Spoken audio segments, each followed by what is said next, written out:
Now we are back with another prediction video, this time for UFC 326. Last week, we got every single pick correct except for one. Brandon Moreno disgraced us at the end with a loss, which is devastating because the two previous weeks as well, same thing happened. One fighter let us down from a clean sweep.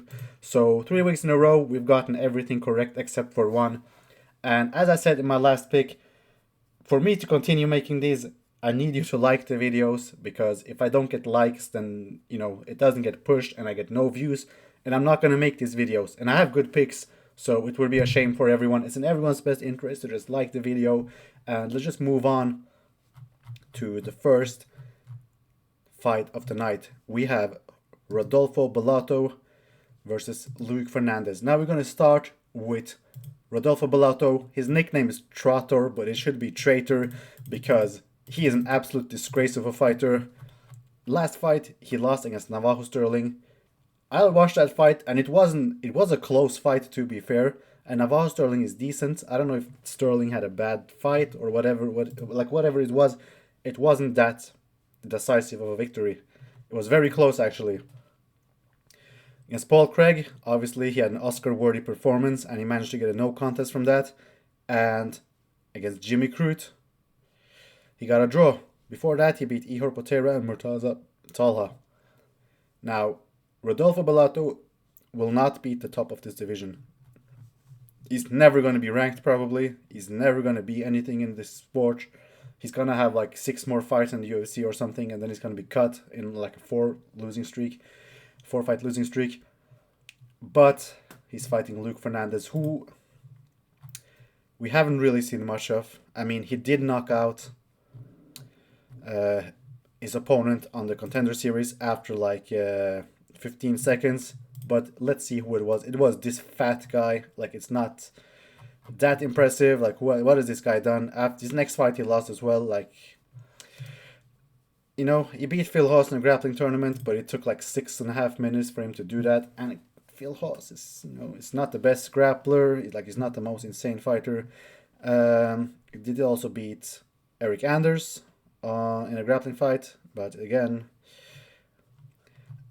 I don't think this guy is good enough to beat Rodolfo Bellato, Luke Fernandez. I don't believe it. I don't know what the odds are. When I make these videos, I never know what the odds are. He could be a huge favorite, or he could be a huge underdog. I honestly don't know. Last week we got Bobby Green as a 4-1 underdog. I didn't even know he was an underdog. So I think that makes my decisions more clear and more determined, because I don't know who's the favorite at all. I would assume Fernandez probably is, because he's undefeated. But I would go for Rodolfo Bellato in this fight to win. I honestly think that Luke Fernandez, if he can't get the finish early, I think he's going to be swinging early on. Maybe he lands something, but I don't think he's going to win against Rodolfo Bellato. Say what you want about him. He has 5 fights in the UFC. Right? He's been in the UFC for 3 years. He's been training as a professional athlete, like a real professional athlete, for like 3 years now. And he has some experience. Like, he should be winning this fight. I think he's going to win. So, Rodolfo Bellato, probably by decision. Not sure yet, but I think decision. Rodolfo Bellato. Next fight, we have another DEI hire who only is in the UFC because of where he's from. Again, the South Americans are only in the UFC because they're South Americans.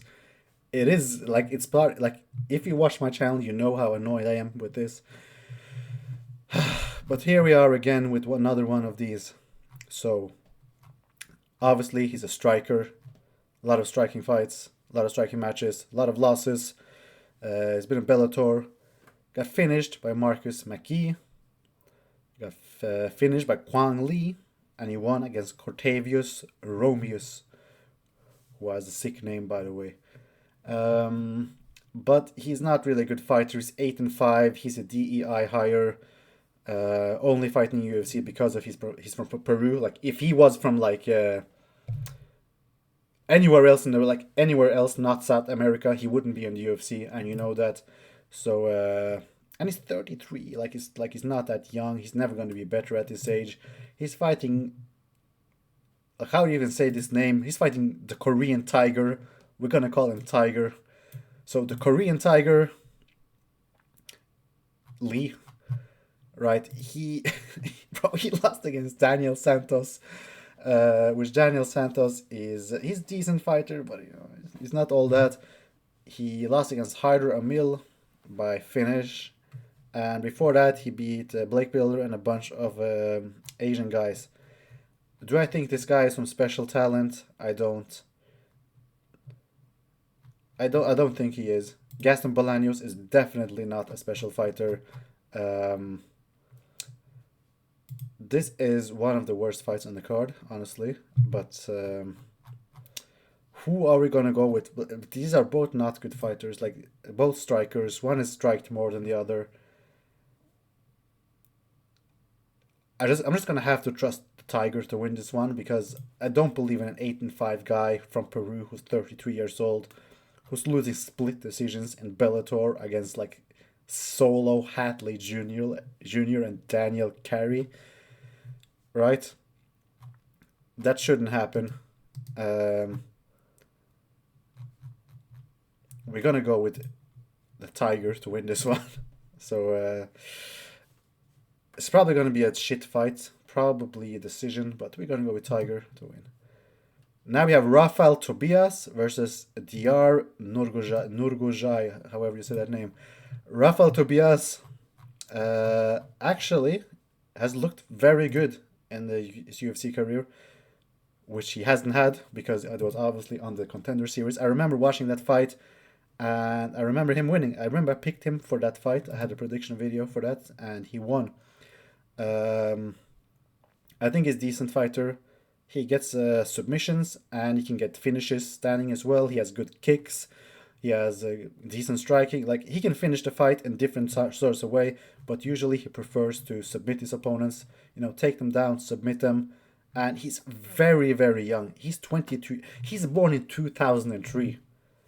I'm sure some people watching this video can remember what they did on March 20th, 2003. Like it's crazy how young these guys are now.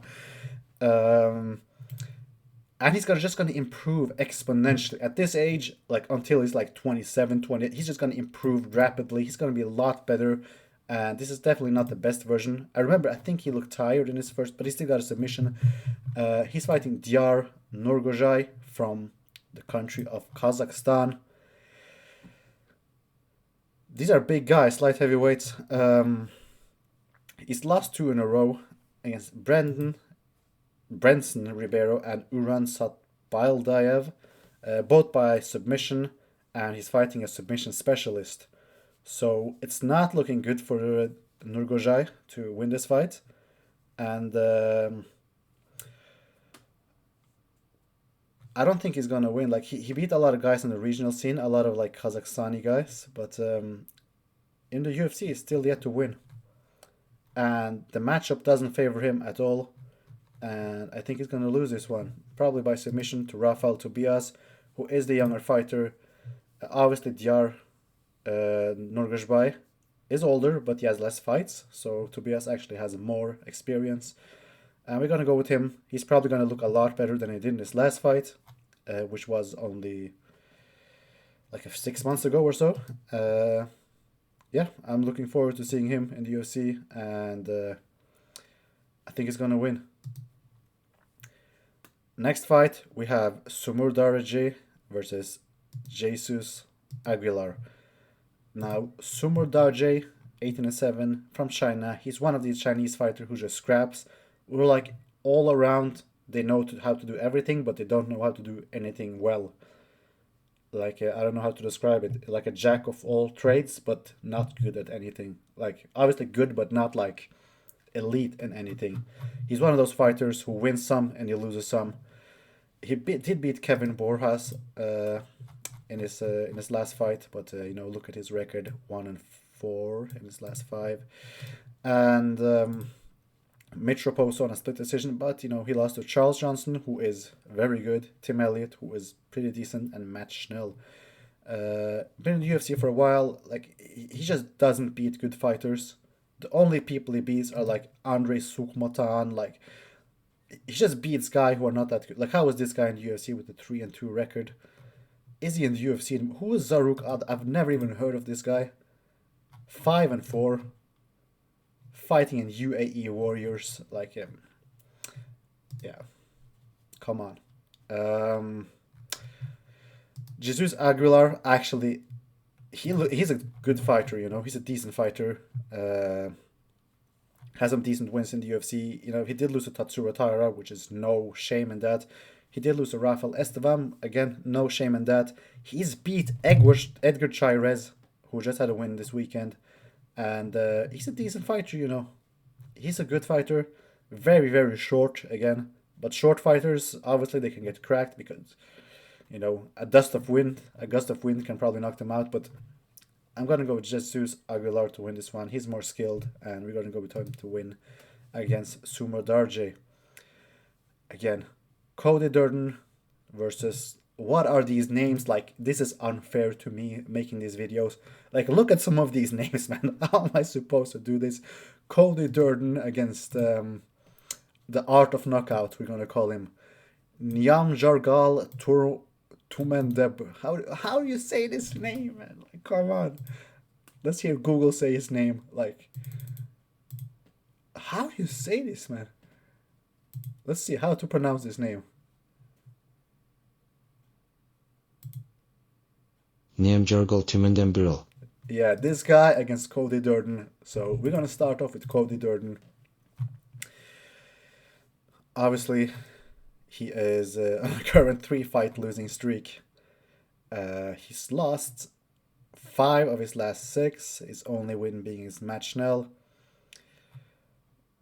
To be fair, he's fought like decent opponents, you know. Like, he's actually fought some of the best fighters in this division.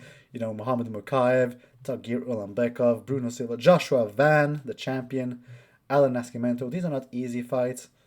But again, like, just because you fight good fighters doesn't make you good, because he's lost like every single one of them, except against Charles Johnson. He did win. But come on, like, this guy is fighting the Art of Knockout, who is like, I wouldn't say he's a good fighter. You know, he's on the regional scene. These fights are really hard to predict because you don't know what he's gonna do. Like, he's been in the UFC and then he got out of the UFC and now he's back again. So what are we gonna do with this guy? I mean, he crawled his way back to the top again. And he has, if you search up this guy, he has an aura picture. Like, I'm gonna try to find it on Google. There's a picture of him with just a Rude's aura. I think it's this picture. No, it wasn't this picture. But there's a real cool picture of this guy. So we're gonna trust that the aura is gonna beat Cody Durden. Obviously, it's not a confident pick, but you can't pick Cody Durden as a serious person. Like, you can't pick him to win a fight. The Art of Knockout. But he could get like a submission or something, so we're gonna trust him to win this fight. I feel an anaconda choke is coming from this guy on Cody Durden. I can see it happening, and we're gonna trust that he wins. Next fight, Alberto Montes versus Ricky Turcios. Now, Ricky Turcios, at some point I thought this guy would be something in the UFC. Obviously, he's never gonna be something in the UFC. Lost to Bernardo Supai, who is a decent fighter. Raul Rosas Jr., obviously. And Ayman Zahabi. He has 1 win in the UFC against Kevin Natividad, and it was a split decision victory. This guy is not good at anything. Like, I think I don't want to say he's a drug addict, but I feel like he's